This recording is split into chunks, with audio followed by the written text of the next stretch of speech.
Hi friends, welcome to Saran Mega's Kitchen. வீடியோக்குள்ள போறதுக்கு முன்னாடி Saran Mega's சேனலை சப்ஸ்கிரைப் பண்ணாதவங்க சப்ஸ்கிரைப் பண்ணிக்கோங்க. மறக்காம அந்த பெல் பட்டனை பிரஸ் பண்ணிக்கோங்க. ஹலோ வியூவர்ஸ், இந்த வீடியோல நம்ம ஒரு இன்ட்ரஸ்டிங்கான ரெசிபி ப்ளஸ் அந்த ரெசிபி சம்பந்தமான எனக்கு தெரிந்த தகவல்களை நான் உங்க கூட ஷேர் பண்ணிக்கிறேன் ஃப்ரெண்ட்ஸ். ஸோ வீடியோவை ஸ்கிப் பண்ணாமல் முழுமையாக பாருங்கள். காடை கிரேவி பற்றி பார்க்குறதுக்கு முன்னாடி காடை பற்றின சில தகவல்களை நான் உங்ககிட்ட ஷேர் பண்ணிக்கிறேன். காடையில் இருக்க சத்துக்கள் பார்த்திங்கன்னா அவ்வளோ சொல்ல முடியாத அளவுக்கு அவ்வளோ அதிகமாக இருக்குங்க. நோயில் படுத்திருந்தவங்கள கூட சத்துக்கள் வர வச்சு அவங்கள எழுந்து நிற்க செய்கிற அளவுக்கு அந்த காடையில் சத்துக்கள் இருக்குதுன்னு சொல்லியிருக்காங்க. சித்த மருத்துவத்தில் அவ்வளோ நிறைய இந்த காடையை வந்து யூஸ் பண்ணியிருக்காங்க. அது மட்டும் இல்லைங்க, வெளிநாடுகளில் செஞ்ச ஆய்வில் காடையில் இருக்க சத்துக்கள் மாதிரி வேறு எந்த இறைச்சலையும் இல்லை அப்படிங்கிற அளவுக்கு இந்த பிரேசில், சைனா போன்ற நாடுகள்லாம் ஆய்வு நடத்தி கண்டுபிடிச்சிருக்காங்கங்க. இந்த காடை வந்து பார்த்திங்கன்னா ஆஸ்துமா, அல்சர், ஹீமோக்ளோபின் கம்மியாக இருக்கவங்க கூட இதை எடுத்துக்கிட்டோம் அப்படின்னா ஹீமோக்ளோபினை இன்க்ரீஸ் பண்ணுதுன்னு சொல்கிறாங்க. காடையில் இறைச்சியில் மட்டும் இல்லைங்க, காடையோட முட்டையிலையும் அவ்வளோ சத்துக்கள் நிறைந்திருக்கு.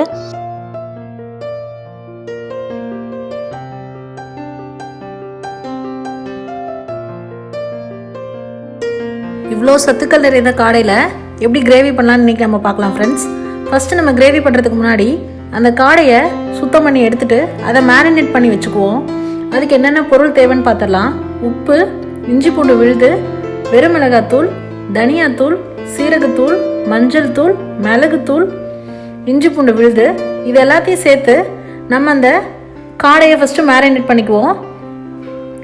ஃபஸ்ட்டு அந்த மஞ்சள் தூள், தனியாத்தூள், வெறுமிளகாத்தூள், சீரகத்தூள், மிளகுத்தூள் இதெல்லாத்தையும் சேர்த்துக்குவோம்.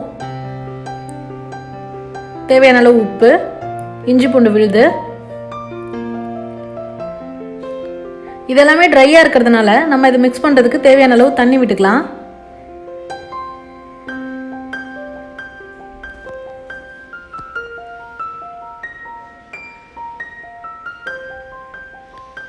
கொஞ்சமாக ஃபஸ்ட்டு விட்டுட்டு அதுக்கப்புறம் நம்ம காடையை தண்ணியில் வாஷ் பண்ணியிருக்கிறதுனால அதில் கொஞ்சம் தண்ணி இருக்குங்க.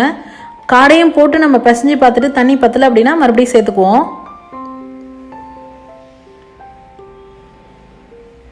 காடையை சுத்தம் பண்ணுறதுக்கு கொஞ்சம் டைம் எடுத்துக்கோங்க. பொதுவாக இப்போ காடை நம்ம கடைகளில் வாங்கினோம் அப்படின்னா தோல் உரிச்சு கொடுத்துருவாங்க. இருந்தாலும் ஒரு சில இடத்துல கொஞ்சம் க்ளீனிங் ஒர்க்கும் அதிகமாக இருக்கும். பார்த்து பொறுமையாக க்ளீன் பண்ணுங்கள். இந்தளவுக்கு எல்லாமே நல்லா மிக்ஸ் பண்ணி எடுத்துக்கிட்டு அதுக்கப்புறமா நம்ம ஒரு பவுலில் வச்சுட்டு அதை ஒரு அரை மணி நேரத்துலேருந்து 1 மணி நேரம் வரைக்கும் ஊற விட்டுறலாம். ஸோ கிரேவி செய்கிறதுக்கு முன்னாடியே இதை மேரினேட் பண்ணி வச்சுட்டு அப்புறமா கிரேவி செய்கிறதுக்கு ஆரம்பிங்க. ஒரு 1 மணி நேரம் அப்படியே விட்டுருங்க. இப்போ 1 மணி நேரம் விட முடியாது, உடனே செய்யணும் அப்படின்றவங்க லைட்டாக லெமன் ஜூஸ் விட்டுட்டு ஒரு 10 நிமிஷம் கழித்து செய்யலாம். இப்போ கிரேவி எப்படி செய்யலாம், அதுக்கு என்னென்ன பொருள் தேவைன்னு பார்த்துடலாம். அந்த மேரினேட் பண்ணி எடுத்து வச்சுருக்க காடை, அதுக்கப்புறமா தாளிப்புக்கு சோம்பு, பிரிஞ்சி இலை, கிராம்பு, ஏலக்காய், பட்டை, சின்ன வெங்காயம் பொடியாக நறுக்கி எடுத்துருக்கேன். அதுக்கப்புறமா கருவேப்பிலை, தக்காளி 3 தக்காளி எடுத்துருக்கேங்க, குட்டி குட்டி தக்காளி, பச்சை மிளகாய் 2, இஞ்சி பூண்டு விழுது கொஞ்சமாக. நம்ம ஏற்கனவே இதில் போட்டு மேரினேட் பண்ணியிருக்கோம், அதனால் கொஞ்சமாக மட்டும் எடுத்துக்குவோம். நான் இன்றைக்கி மண் பாத்திரத்தில் சமைக்க போகிறேன். சட்டி சூடானதும் தேவையான அளவு நல்லெண்ணெய் விட்டுக்கோங்க. நல்லெண்ணெய் சூடானதும் நம்ம தாளிப்புக்கு வச்சுருக்க பட்டை, கிராம்பு, ஏலக்காய், சோம்பு, பிரிஞ்சி இலை எல்லாத்தையும் போட்டு நல்லா பொரிய விடுங்க. நல்லா எண்ணெயிலே பொரிஞ்சிச்சு அப்படின்னா உங்களுக்கு கிரேவி முழுக்க அந்த மனம் மாறாது. அடுத்து கருவேப்பிலை,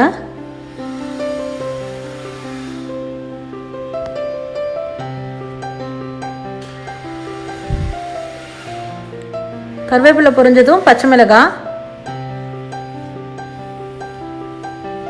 மிளகாயை போட்டு நல்லா வதக்கிக்கோங்க.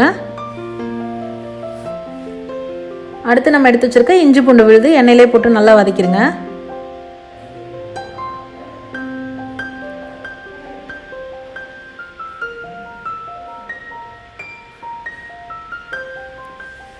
அதனோட பச்சை வாசனை போகிற அளவுக்கு வதக்கிக்கலாம். அடுத்து நறுக்கி வச்சுருக்க சின்ன வெங்காயம். பொதுவாக நான்வெஜ் பொறுத்த வரைக்கும் சின்ன வெங்காயம் யூஸ் பண்ணிங்கன்னா ரொம்ப நல்லாயிருக்குங்க. சின்ன வெங்காயம் நல்லா வதங்கினதுக்கப்புறமா பொடியாக நறுக்கி வச்சுருக்க தக்காளி சேர்த்துக்கிறோம்.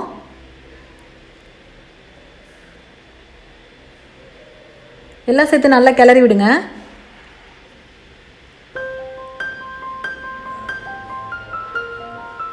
தக்காளி சீக்கிரமாக வதங்கணும் அப்படின்னா லேசாக உப்பு போட்டிங்க அப்படின்னா தக்காளி கொஞ்சம் சீக்கிரமாக வதங்கிடும். அதனால் தக்காளி வதங்கிறதுக்கு தேவையான அளவு உப்பு மட்டும் இப்போ சேர்த்துக்கலாம். நம்ம ஏற்கனவே மேரினேட் பண்ணதில் உப்பு போட்டிருக்கோம் அப்படின்றதுனால இதில் கம்மியாக தக்காளிக்கு மட்டும் நீங்கள் உப்பு சேர்த்துக்கோங்க. சேர்த்துட்டு நல்லா கிளறுங்க. தக்காளி நல்லா ஜூஸியாக இந்த மாதிரி பாருங்கள், இந்த அளவுக்கு வரணும் வதங்கி.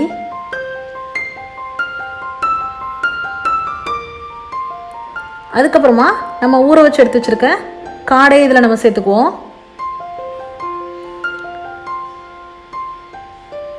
சேர்த்துட்டு ஒரு 5 நிமிஷத்துலேருந்து 10 நிமிஷம் வரைக்கும் ஸ்டவ்வை மீடியம் ஃப்ளேமில் வச்சு அந்த காடையை நல்லா வதக்கி விடுங்க. எல்லாம் அந்த கிரேவி, அந்த தக்காளி, வெங்காயம் எல்லாத்து கூட சேர்ந்து நல்லா பைண்டாகி அது குக் ஆகணும். ஒரு 5 நிமிஷம் அதிகபட்சம் 5லேருந்து 10 நிமிஷம் வரைக்கும் நீங்கள் அதை வேக விடலாம். அடிப்பிடிக்கும், கிளறி விட்டுட்டே இருங்க. ஸ்டவ்வை மீடியம் ஃப்ளேமில் வச்சுக்கோங்க.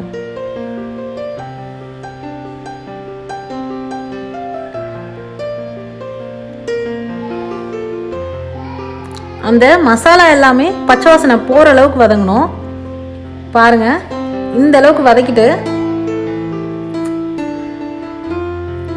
அடுத்து நம்ம கிரேவிக்கு அந்த காடை குக் ஆகிற அளவுக்கு தேவையான அளவு தண்ணி விட்டுக்கலாம்.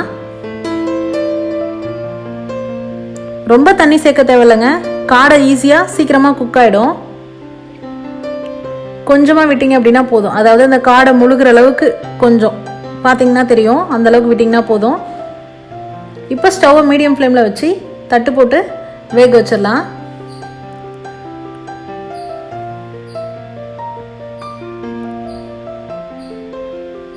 அப்பப்போ இடையில கிளறி விடுங்க. அந்த தண்ணி சுண்டி வந்ததுக்கப்புறம் நம்மளோட கிரேவி தயார். பாருங்கள், இந்த அளவுக்கு சுண்டி வந்து கிரேவி பதத்துக்கு வந்துருச்சு பாருங்கள். இந்த அளவுக்கு வந்ததுக்கப்புறமா நம்ம பொடிச்சு வச்சுருக்க மிளகு சேர்த்து கிளறி விடுங்க.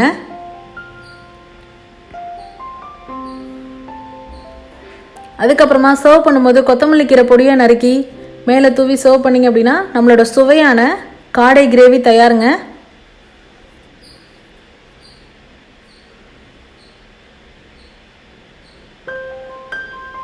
சூப்பராக இருக்கும் ஃப்ரெண்ட்ஸ்.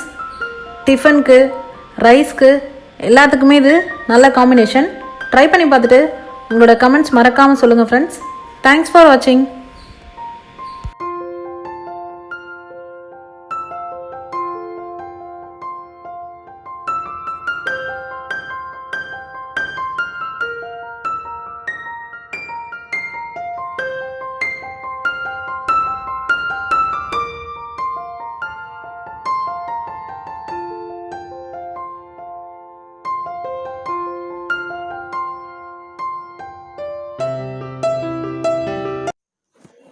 இந்த வீடியோ உங்களுக்கு பிடிச்சிருந்தா லைக் பண்ணுங்கள், ஷேர் பண்ணுங்கள், கமெண்ட் பண்ணுங்கள், மறக்காமல் சப்ஸ்கிரைப் பண்ணுங்கள் ஃப்ரெண்ட்ஸ்.